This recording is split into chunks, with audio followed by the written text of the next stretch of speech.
ঘটনা কি, কারণ কি? এই যে দেখেন দাওয়াত নামা, প্রভুর দরবার থেকে দাওয়াত, যেতে হবে বেড়াইতে, উঠুন, লম্বা ঘটনা। এখানে ওয়াজ করলে 2 ঘন্টার দরকার। উঠেছেন নবী, রওনা হবেন, বুরাকে চোয়ার হয়ে বসেছেন। বুরাক রওনা হলো বাইতুল্লাহ থেকে বাইতুল মুকাদ্দাস যাবেন। বুরাক রওনা হলে একটু পর আমার নবী চোখের পানি ছেড়ে দিলেন। জিবরাইল পিছের দিকে তাকিয়ে আছে। ইয়া জিবরাইল, চোখের পানি ছেড়ে দিয়ে নবীজি দুঃখ প্রকাশ করতে থাকলে জিবরাইল ডাকতেছে, ইয়া রাসূলুল্লাহ, কত সুন্দর বুরাক, যার গলার মধ্যে জান্নাতি স্বর্ণের অলংকার, যার সমস্ত পায়ে ভরিতে জান্নাতি সুন্দর বিছানা দিয়ে সাজানো হয়েছে। এমন সুন্দর সাজানো কোনো বাহন পৃথিবীতে আসে নাই। হুজুর, এত শান শওকতের সফরে রওনা হয়েছেন, কিন্তু চোখের পানিগুলো কেন ঝরতেছে? আমার নবী কান্দে, জিবরাইল আমি কান্দি রে, এই সুন্দর বুরাক আমার উম্মতে পাইব না, আমার উম্মতে না, এই বুরাক পাইব। জিবরাইল রে, আমার মনে দুঃখ রে, এত সুন্দর বুরাক আমি তো চলে যাইতেছি, আমার উম্মতেরা দেখলো না। উম্মতেরা এই বুরাক যদি দেখতো, না জানি উম্মত কত খুশি হইতো। জিবরাইলের দিকে লক্ষ্য করে আমার আল্লাহ ডাক দিয়ে খবর পৌঁছে দিলেন, জিবরাইল রে, আমার বন্ধুর চোখের পানিগুলো মুছে ফেলতে বলো। আমি আল্লাহ কথা দিলাম, এই সফরে রওনা মুহূর্তে উম্মতের জন্য নবী যখন কাঁদলো, উম্মতের ব্যথায় চোখের পানি দিল, আমি আল্লাহ কথা দিলাম, আমার বন্ধুর উম্মত যারা হবে রে, এই সুন্দর পুরা প্রত্যেকের জন্য আমি বাজেট করে দিলাম।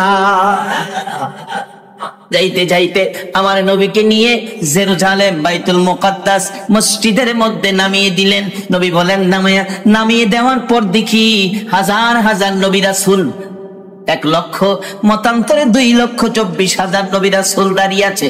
আদম আলাইহিস সালাম থেকে শুরু করে ঈসা আলাইহিস সালাম পর্যন্ত, সকল ফেরেশতাগণ পর্যন্ত লক্ষ লক্ষ ফেরেশতারা দাঁড়িয়ে আছে। আজান হলো, জামাতের কাতার সোজা হয়ে গেল। নবীজি এদিক সেদিক তাকায়, এত বড় জামাত ইমামতি করবে কে? আদি পিতা আদম আলাইহিস সালাম মুরব্বী, উনি নিয়ে আজকের জামাতে ইমামতি করে। জিবরাইল কই, হুজুর কি টেনশন করতেছেন? জিবরাইল, এত বড় জামাতের ইমাম কে? আদি পিতা আদম নবী। জিবরাইল কই, হুজুর আদি পিতা আদম নবী এই জামাতের ইমাম না, তাহলে জাতির পিতা ইব্রাহিম নবী কি এই জামাতের ইমাম? জিবরাইল বলেন, হুজুর এই জামাতের ইমাম আদি পিতাও নয়, জাতির পিতাও নাই, এই জামাতের ইমাম হবে নবী মুহাম্মদুর রাসূলুল্লাহ। আকামত শেষ, জিবরাইল টান দিয়ে ইমামতির মুসল্লায় দাঁড় করাইয়া দিলেন। 2 রাকাত নামাজ শেষ হলো। সকল মুসল্লিরা, সকল নবী রাসূল স্লোগান দিতেছেন, ইমামুল মুরসালিন, সাইয়্যিদুল মুরসালিন। আমার নবী সাইয়্যিদুল মুরসালিন, আমার নবী রাহমাতাল লিল আলামিন। সকল নবীর ইমাম বানায়া সকল নবী রাসূলগণ সম্মানী স্লোগান দিয়ে নবীজিকে বিদায় দিলেন। আমার নবী রওনা হলো প্রথম আসমানে। হযরত আদম আলাইহিস সালাম, প্রত্যেক আকাশে 1জন 2জন করে নবী রাসূল আছে। লম্বা ঘটনা সংক্ষেপ করলাম। 4র্থ আকাশে যাইয়া দেখে হযরত ইদ্রিস আলাইহিস সালাম ডাকতেছেন, আমার নবী ইদ্রিস তুমি? জি হুজুর, আমি আছি এখানে। তুমি তো বড় ভাগ্যবান নবী ও ইদ্রিস, সশরীরে আল্লাহর জান্নাতে গিয়া নাজ নিয়ামত খাইলা, হুর দেখছো, কি সুন্দর হুর, কি সুন্দর হুর। রাসূল বলছে, এক একটা হুর এত সুন্দর হবে 70 পেসের কাপড় পরলেও সুন্দর দেখা যাবে। 70 পেসের কাপড়, আর আমরা তো 2টা পেসের কাপড় দিলেই হাই কোন কালারের বোঝা যায় না। ঠিক আছে, ভিতরেটা যদি বেজাল কালারও থাকে, ফেজটা মাশাআল্লাহ হন, কারণ অহন কিরাম জায়গায় জায়গায় বিউটি পার্লার বাইরিস। জিবরাইল ডাকতেছে, হুজুর ইনি ইদ্রিস নবী। আমার নবী ডাকে, ইদ্রিস তুই বড় ভাগ্যবান, বেহেশতি খাওন খাইছো, সুন্দর হুরবালা দেখছো। ইদ্রিস আলাইহিস সালাম বলেন, নবী গো কইছেন ঠিক, ভাগ্যটা তেমন একটা ভালো না। আর বলো কি? হুজুর আমি বেহেশতে যাইবার লেগে গেছিলাম, ঠিক যায় দেখি দরজা বন্ধ, একটা খোলা নাই। উপরে লেখা, আখিরি নবী উম্মত নিয়ে না আসা পর্যন্ত কারো জন্য বেহেশতের দরজা খোলা হবে না।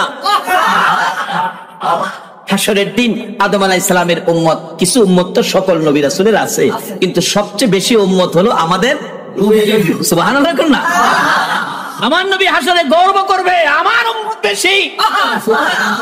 আর ওখানে দিনের আমাদের দেশে আইন পাস করছে, ছেলে হোক মেয়ে হোক, কয়টা যথেষ্ট? তিনটা, দুইটা আর লাগতো না? দুইটা যথেষ্ট, বেশি হইলে দুইটা যথেষ্ট। যার ছেলে মেয়ে হইছে না হ্যাঁ একটা তুমি দাও না, যারা নিষেধ করো বেশি নিও না, যার হইল না পারলে তুমি হ্যাঁ একটা দাও। ঢাকা নিউ মার্কেটে 5টা দোকান, বাটা সিগন্যাল মোড়ে বাড়ি, ঢাকা। কোটি কোটি টাকার মালিক, একটা সন্তান নাই। তার বাড়িতে অনুষ্ঠান, তখন আমি ঢাকা থাকি, অনুষ্ঠান বাড়িতে শত শত মানুষ খাইতেছে, বড় আয়োজন হলে ভিক্ষুক যায় না? একটা ভিক্ষুক মহিলা একটা ছেলে কোলে নিয়ে দরজায় দাঁড়ায় বলেছে, মা গো আমারে কিছু দেন না মা। ওই বাড়ি অল্লি ভাইরি আয়া বাচ্চাটার দিকে তাকায়া দুইটা চোখের পানি ছেড়ে দিছে। আল্লাহ, তার খাবারের ব্যবস্থা নাই, ভিক্ষা করে খায়, তারে এত সুন্দর ছেলে দিয়েছ, আর আমাকে 5টা দোকান 5তলা বাড়ির মালিক বানাইলা, আমার একটা সন্তান দিলা না? আমার সব নিয়ে যাও, রাস্তার ভিক্ষুক বানাইয়া এমন একটা সন্তান আমারে দাও।